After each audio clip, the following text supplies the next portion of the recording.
ibn fulan, kami melihat engkau Masya Allah soleh, istiqomah, sholat 5 waktu, tapi kami lihat ada keledai satu, nggak pernah disentuh ataupun disuruh untuk menggembala ataupun ngangkut dia. Lalu orang soleh ini mengatakan, iya betul, aku menyediakan keledai ini tujuannya bukan buat aku pekerjakan, tapi tujuannya adalah untuk aku setubuhi ketika syahwatku sedang meningkat. Ibadah Allah. Inilah penyebabnya orang ibadah tanpa ilmu. Makanya kita sebagai umat Islam jangan pandang remeh ilmu agamanya Allah. Yang namanya belajar harus sempurna. Makanya dikatakan, wa kullu man bi ghairi ilmin ya'malu a'maluhu mardudatun la tuqbalu. Sahib Sofwatul Zubat mengatakan, setiap amalan yang tidak dibarengi dengan ilmu syariat Allah, jangan harap diterima amalan kita. Ibadah Allah. Makanya kalau kita mau sholat harus tahu yang ngebatalin sholat itu apa aja. Berapa banyak waqi'iyah di antara kita yang tidak paham apa yang membatalkan sholat. Wabil khusus kepada bapak-bapak, banyakkan salah yang ketika sedikit pun yang dilakukan di dalam sholat padahal hakikatnya membatalkan sholat, mereka tidak sadar. Ibadah Allah.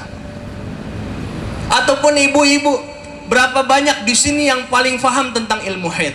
Semua perempuan haid, tapi berapa banyak yang memahami tentang ilmu hukum haid? Seharusnya ini menjadikan PR buat kita. Habib, bosenin banget sih Habib, ilmu-ilmu doang Habib. Ini zaman sekarang miris banget nih. Habib, ngapain sih ngejelasin ilmu lagi? Percuma Habib. Yang penting sholawatan, kita geleng-geleng pala, perut kenyang, pulang alhamdulillah.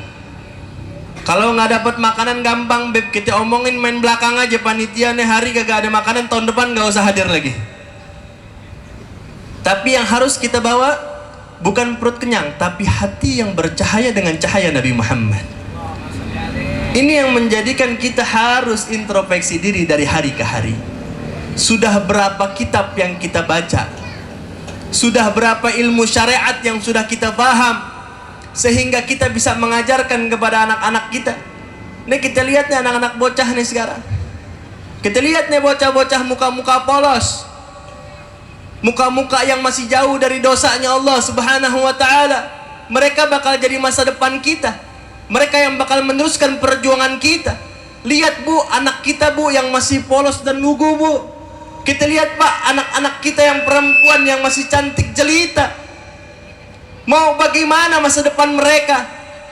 Atau kita biarkan mereka bergujulat dengan fitnah zaman? Mereka yang ingin HP biarkan saja, yang pengen joget-joget TikTok biarkan saja. Kalau kita tidak peduli dengan pendidikan anak kita, maka jangan harap kita peduli dan mengharapkan syafaat Nabi Muhammad. Nah ini yang harus kita tanamkan dalam hati kita, bahwa hadirnya maulid, kita memahami tujuan konsep diutusnya Nabi Muhammad. Bahwa tujuan konsep Nabi Muhammad adalah sebagai pengajar di dalam menerapkan syariat agama Islam. Ini yang pertama. Kemudian yang kedua, bahwa setelah kita mengetahui tujuan konsep bahwa diutusnya Nabi Muhammad sebagai seorang ustadz, sebagai seorang guru, sebagai seorang da'i yang menjelaskan hukum syariat Islam, yang kedua kita harus tahu apa saja dan bagaimana kita memahami dan menerapkan apa yang sudah Nabi bawa. Jadi kalau kita sudah tahu tujuan dan konsep, kita juga harus tahu naiknya apaan. Yang nama tujuan ke PGC pengen belanja, kita harus tahu dulu ke PGC naiknya pakai apa. Ibarat kata kita berangkat ke PGC udah tahu tujuan, kita juga harus tahu yang namanya berangkat ke PGC naiknya pakai apaan.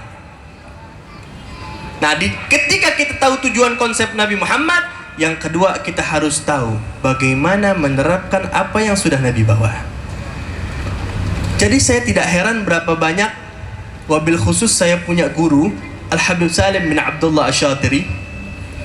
Beliau selalu ketika mengajar di depan kita, beliau selalu pertama kali yang beliau ucapkan, siapa di antara kalian yang membawa siwak, harap diangkat siwaknya.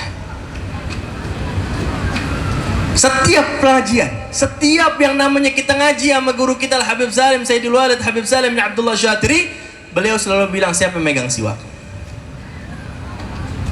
Nggak ada yang megang siwak sama sekali, dibubarin pengajian. Hari ini kita nggak ada pengajian. Tapi kalau ada megang banyak dibandingkan yang nggak bawa, kita lanjut. Tapi dengan nasihat minggu depan harus bawa siwak. Ini mengajarkan kepada kita kiat yang nomor 2, bagaimana kita menerapkan apa yang sudah Nabi bawa.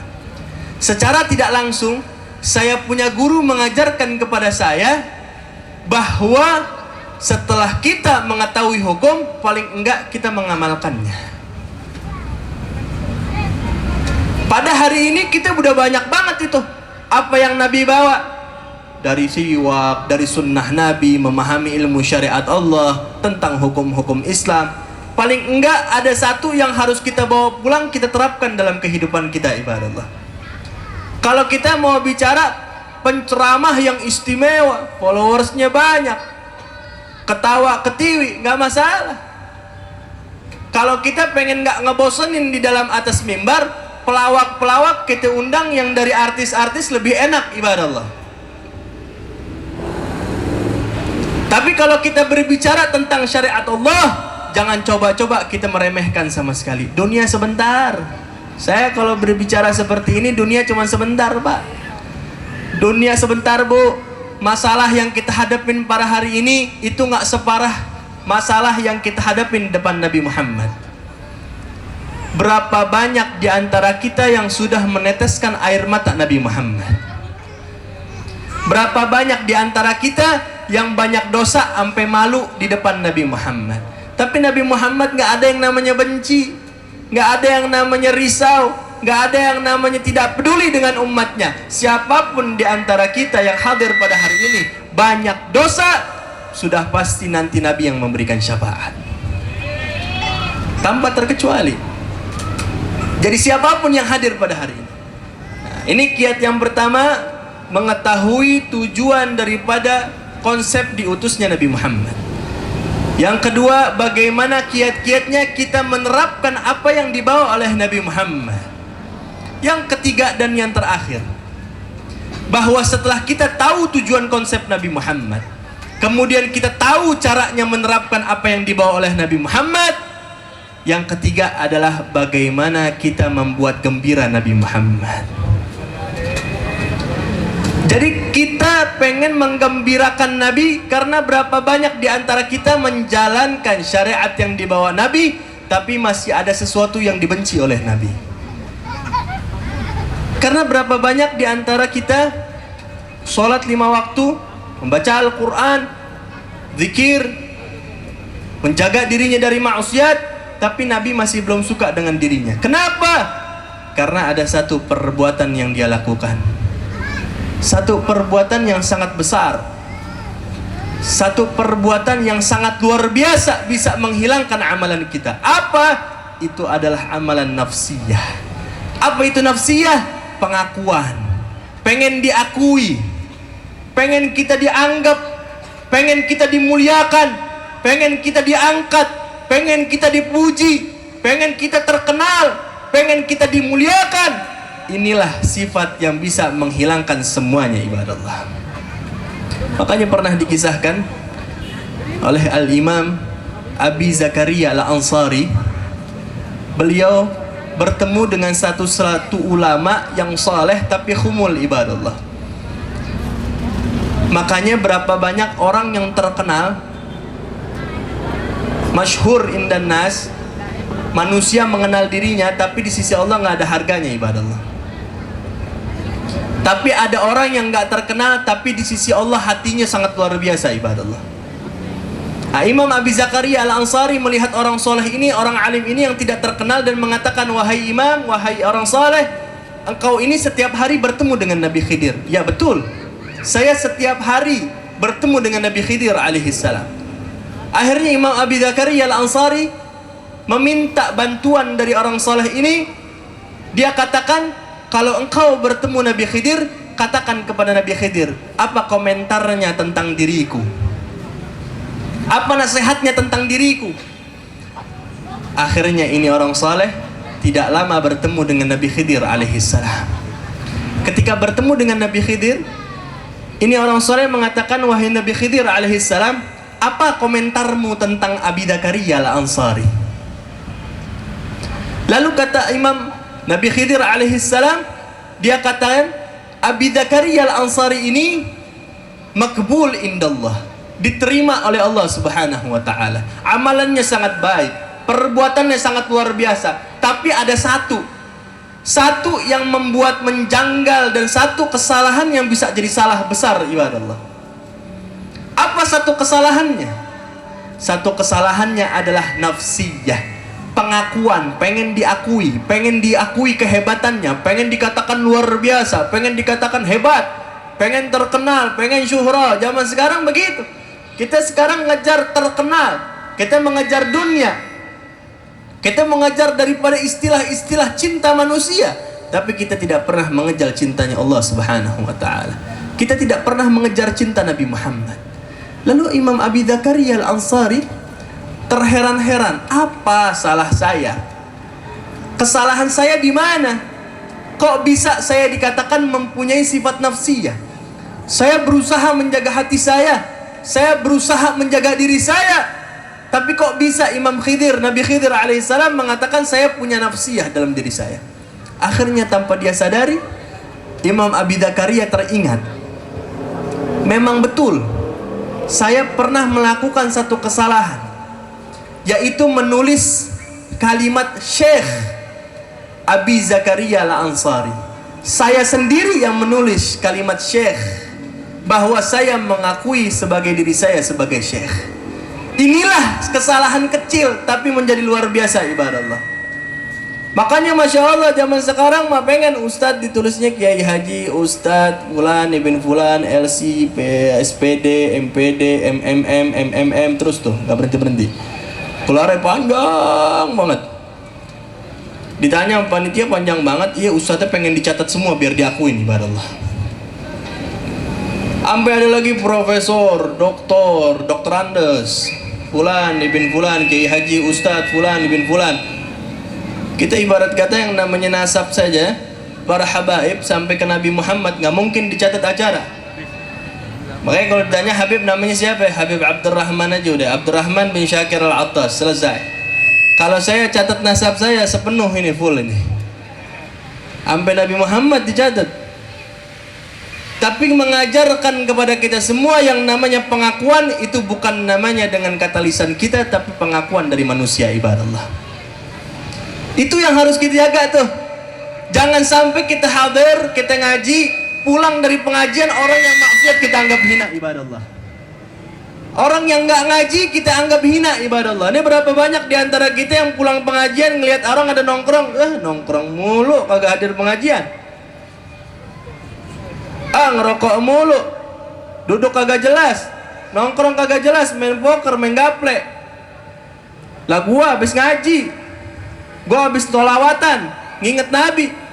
Hati-hati bu, hadir dari majlis ini, keluar dari majlis ini, hati kita tetap sama tanpa menghina orang lain. Itu yang harus kita jaga. Mau siapapun, mau antum ini bergelar apapun, pendidikan apapun, kehebatan apapun, uangnya banyak nggak masalah. Nabi nggak butuh duit kita. Nabi cuma minta satu, selalu ingat Nabi Muhammad. Lagi dagang ingat Nabi Muhammad, lagi belajar ingat Nabi Muhammad, lagi ngajar ingat Nabi Muhammad. Makanya saya setiap ceramah selalu terngiang-ngiang di hati saya Nabi Muhammad. Tapi karena saya masih banyak dosa, saya belum melihat Nabi Muhammad. Saya pun hati kadang sedih, pengen mimpi Nabi Muhammad. Terkadang namanya manusia, khuliqal insanu halu'a. Yang namanya suatu kesalahan manusia ke kesalahan yang lain selalu ada keulang-ulang. Tapi Allah rahmah, Nabi Muhammad juga memberikan rahmah kepada kita semua, menutupi aib-aib kita. Kalau andai kata semua dosa kita, kejelekan kita, busuknya kita, hinanya kita dibuka sama Allah pada hari ini, kita bakal jijik satu sama lain ibadallah. Gak bakal ada yang mau nengok. Tapi karena Allah tutup saja, kita akhirnya dijaga oleh Allah Subhanahu wa taala. Inilah kemuliaan daripada majlis-majlis seperti ini. Majtama'a arba'ina min ummati illa wa fihim wahidan minal awliya. Tidaklah berkumpul umatku, kata Nabi, sebanyak 40 orang kecuali satu di antara mereka menjadi walinya Allah Subhanahu wa taala. Karena kita nggak ada yang tahu, mungkin yang hadir nih ada yang di tengah jadi wali, ada yang di belakang doanya makbul, ada yang bagian sound system doanya malah lebih makbul ibadullah. Tapi kita nggak sadar, kita anggap remeh sound system. Mana mungkin dijabah doanya sama Allah. Orang kan ngelihatnya yang di atas panggung doang, belum tentu yang di atas panggung doanya diijabah. Bisa jadi orang yang di sebelah panggung doanya lebih ijabah ibadallah. Ataupun orang yang megang kamera, ataupun orang yang gelar karpet, ataupun panitia yang gak kelihatan batang hidungnya. Tiba-tiba muncul acara selesai. Nah, ini mah gak ada lagi nih. Kita gak ada bisa menilai orang dari zahir. Al-insan yahkum bidzahir. Iya, manusia menghukumi manusia yang lainnya secara zahir. Itu dalam segi syariat yang namanya batil. Tapi yang namanya masalah hati, kita nggak bisa menilai orang dari secara zahir. Tapi hati harus kita nilai dengan hati kita sendiri. Kalau kita pengen nilai hati orang, kita harus nilai hati kita dulu. Hati kita bagaimana? Itu yang harus kita jaga betul-betul. Jangan sampai keluar dari majlis ini menjadikan aib terbesar buat agama Islam. Makanya saya nggak mau keulang lagi yang namanya kata-kata orang hadir maulid malah ngerusak, bukannya malah jadi baik. Memang betul, orang yang hadir maulid ada kebaikan. Orang yang hadir maulid adalah sebuah khair kabir. Tapi jangan lupa bahwa kemuliaan dan terbaiknya manusia, mereka yang membuat girang hati Nabi Muhammad. Tapi kalau hadirnya kita buat sakit hati Nabi Muhammad, jangan harap kita dapat syafaat Nabi Muhammad. Ini yang harus kita perhatikan, apa yang membuat sakit hati Nabi Muhammad. Makanya kiat yang ketiga dan terakhir ini pentingnya luar biasa. Bagaimana cara menggembirakan hati Nabi Muhammad. Tahu konsep Nabi, tujuan Nabi diutus, menjalankan dan mengamalkan apa yang Nabi bawa. Yang ketiga adalah membuat girang hati Nabi Muhammad. Kalau kita sholat ibadah lancar semuanya, tapi benci dengan keluarga Nabi, jangan harap. Benci dengan sahabat Nabi, jangan harap. Keluarga dan sahabat Nabi adalah amalan yang tidak boleh dipisah ibadallah. Makanya dari itu semua yang hadir pada hari ini, janganlah sampai kita keluar nggak ada PR buat kita sendiri. Harus ada PR di rumah kita masing-masing. Apa sih yang harus kita lakukan biar Nabi gembira? Apa sih yang harus kita perhatikan biar Nabi mandang wajah kita? Apa sih yang harus kita jalani sehingga Nabi memperhatikan jalan dan gerak-gerik kita? Itu yang harus kita perhatikan setelah kita pulang pada hari ini. Jangan kosong hati kita. Jangan tidak peduli dengan Nabi kita. Jangan tidak pernah kita memperhatikan Nabi kita kecuali kita jauh daripada Nabi Muhammad. Semakin jauh dengan Nabi Muhammad, maka semakin jauh juga kita dari rahmatnya Allah Subhanahu wa ta'ala. Yang hadir pada hari ini sudah pasti insyaallah dapat pandangan Nabi Muhammad sallallahu alaihi wasallam. Sebelum ditutup, mari kita bersolawat bersama-sama biar Nabi melihat kita, biar Nabi mandang kita, biar Nabi memberikan syafaat kita. Bareng-bareng, siap kita baca bareng-bareng, siap kita bersolawat bareng-bareng, siap kita memuji Nabi Muhammad bareng-bareng. Sallallahu ala Muhammad, sallallahu alaihi wasallam, sallallahu ala Muhammad, sallallahu alaihi wasallam, sallallahu Habibi ya Rasulullah, ya Nabi Allah, Dosa kita banyak luar biasa ya Rasulullah. Kami yang hadir banyak kotornya ya Rasulullah. Kami yang hadir banyak dosanya. Ampuni dan syafaati kami ya Rasulullah. Sallallahu ala Muhammad.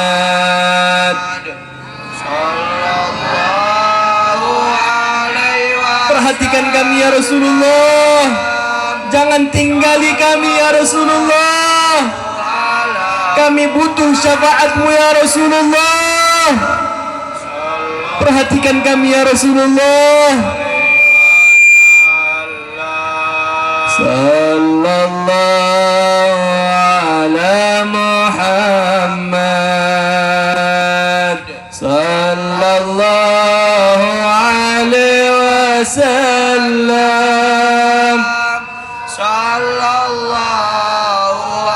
Menangislah kita buat Nabi Muhammad. Berapa dosa yang kita lakukan, berapa banyak menyakiti hati Nabi.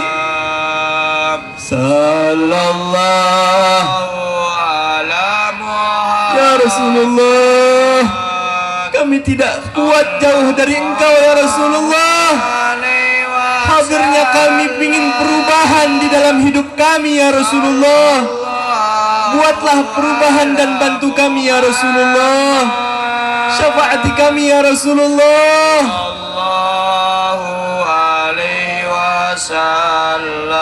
Yang hadir mudah-mudahan rezekinya lancar. Yang menyumbang acara rezekinya lancar. Yang membantu acara rezekinya lancar. Hajatnya dikabulkan, dosanya diampuni, dosanya diampuni, dosanya diampuni. Masuk surga bareng Nabi, masuk surga bareng Nabi, masuk surga bareng Nabi. Tanpa hisab, tanpa hisab, tanpa hisab. Minum telaga Kausar dari tangan Nabi Muhammad. Yang hadir keluar hatinya penuh dengan cahaya Nabi Muhammad. Yang keluar dari majlis ini tidaklah hajatnya dikabulkan oleh Allah Subhanahu wa taala. Yang lagi sumpek-sumpeknya dihilangkan, yang punya hutang-hutangnya dilunaskan, yang punya masalah-masalahnya diselesaikan, yang punya anak-anaknya jadi anak saleh dan salehah, anaknya jadi saleh dan salehah, bisa berbakti kepada kedua orang tuanya, anaknya menjadi ladang untuk dekat kepada Allah, menjadi dekat kepada Allah, sehingga kita tidaklah keluar dari majlis ini kecuali semua dikenal namanya oleh Nabi Muhammad. Semua namanya disetor depan nama Nabi Muhammad. Semua namanya dilihat oleh Nabi Muhammad. Semua namanya disebut oleh nama Nabi Muhammad. Semua namanya dipandang oleh Nabi Muhammad. Allahumma la tahrimna ajrah. Allahumma la tahrimna ya Rabb. Allahumma la tahrimna barakatul Mustafa. Ya Allah, jangan haramkan keberkahan Nabi Muhammad. Ya Allah, jangan engkau haramkan diri kami memandang wajah Nabi Muhammad. Ya Allah, jangan engkau hilangkan hati kami cinta kepada Nabi Muhammad. Ya Allah, jangan engkau hilangkan cinta kami kepada ilmunya Nabi Muhammad. Ya Allah, perbaiki umat muslim yang ada di Indonesia. Ya Allah, perbaiki umat muslim yang ada di Jakarta. Biar Allah ubah sebaik-baiknya muslim kembali kepada Nabi Muhammad, dekat dengan Nabi Muhammad, cintai Nabi Muhammad. Allahumma rabbi fanfa'na bi barakatihim wahdina al-husna bi hurmatihim wa amitna ya Rabb fi tariqatihim wa mu'afatin min al-fitani. Hadani Allah ila aqwamit tariq. Wassalamu alaikum warahmatullahi wabarakatuh.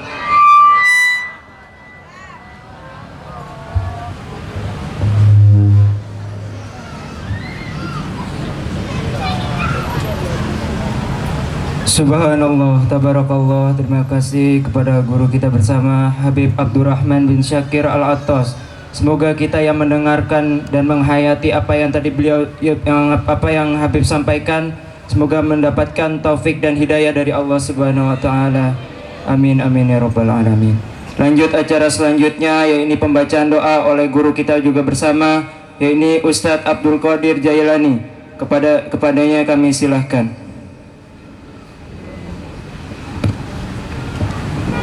Abdul Zikri fa'lam annahu la ilaha illallah, la ilaha illallah, la ilaha illallah, Muhammadur Rasulullah sallallahu alaihi wasallam. كلمة حق عليها نحيا وعليها نموت وعليها نبعث إن شاء الله تعالى من الآمنين برحمة الله يا أرحم الراحمين. بسم الله الرحمن الرحيم. الحمد لله رب العالمين حمدا يوافي نعمه ويكافي مزيدا. يا ربنا لك الحمد كما ينبغي لجلالك الكريم ولعظيم سلطانك.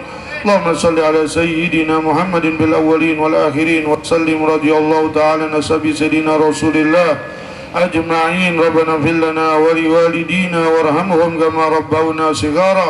اللهم اهدنا بهداك واجعلنا ممن يسارع في رضاك ولا تولنا وليا سواك ولا تجعلنا ممن خالف أمرك وعصاك. وحسبنا الله نعم الوكيل ولا حول ولا قوة إلا بالله العلي العظيم. اللهم إنا نسألك الهدى والتقى والعفاف والغنى والموت على دين الإسلام والإيمان بلا محنة ولا امتحان. وصلى الله على سيدنا محمد وعلى آله وصحبه وسلم. سبحان ربك رب العزة عما يصفون سلام على المرسلين والحمد لله رب العالمين. السلام عليكم ورحمة الله وبركاته. Amin amin ya rabbal alamin. Acara demi acara telah kita lalui dengan baik dan tanpa halangan sedikit pun. Marilah kita tutup acara ini dengan pengucapan hamdalah. Alhamdulillahirabbil alamin. Saya atas nama Muhammad Rafi mewakili panitia pembawa acara pamit undur diri. Apabila ada kata-kata yang salah datangnya dari saya sendiri dan kata-kata yang benar datangnya dari Allah. Unzur maqala wala tanzur man qala. Wabillahi taufiq wal hidayah. Hadanallahu wa iyyakum ajmain. Assalamu alaikum warahmatullahi taala wabarakatuh.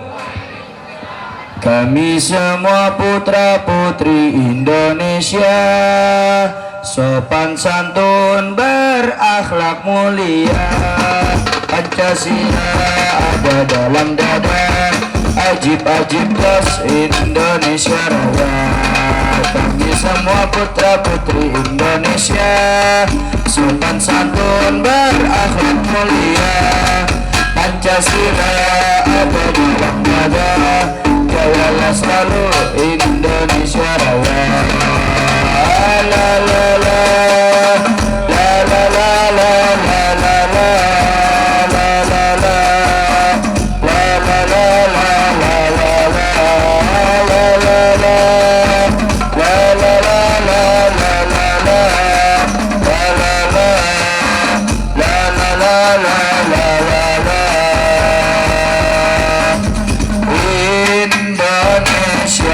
banyak suku dan bahasa,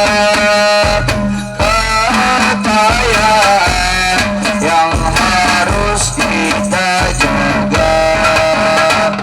Tanah airku kaya alam dan pulaunya, mari kita rawat itu semuanya. Indonesia Raya, oh tanah airku Indonesia Raya, oh tanah airku Indonesia Raya, oh tanah airku Indonesia Raya. Kita semua anak Indonesia, jadi satu garis dalam khatulistiwa. Beda-beda tapi kita tetap satu jua, bersatu padu dalam membangun Nusantara. Kita semua anak Indonesia, berbahasa satu bahasa Indonesia. Dari Sabang sampai Merauke itulah kita. wabarakatuh.